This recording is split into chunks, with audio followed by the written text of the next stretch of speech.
এইখিনি ঠাইতে আমাৰ এটি কেঁচা নাদ আছিল আৰু নাদতে আমি দমকলটো বহাইছোঁ। তাৰ পিছত মাটিবোৰ দাবি দাবি গৈ থাকে আৰু সেয়ে চাগে আজি বগৰী গছজোপি উভালি পৰিছে। বহুত দুখ লগা কাহিনী। আৰু দেখিছে কেঁচা নাদ আছিল বাবে চাগে আজি এনেকুৱা পৰিৱেশ এটা আমি দেখিবলৈ পালোঁ।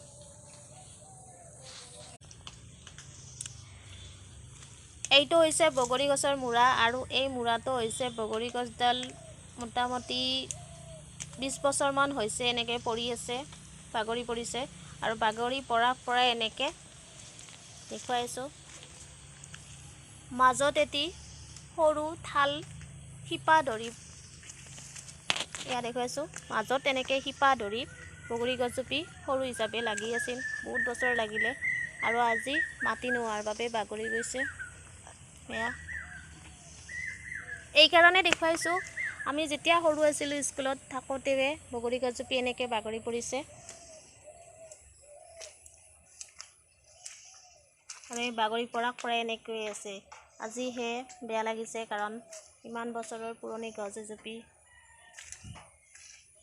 বাগৰি পৰাত এয়া বহুত বগৰীও ফুলিছে। সেয়াই আৰু ভিডিঅ'।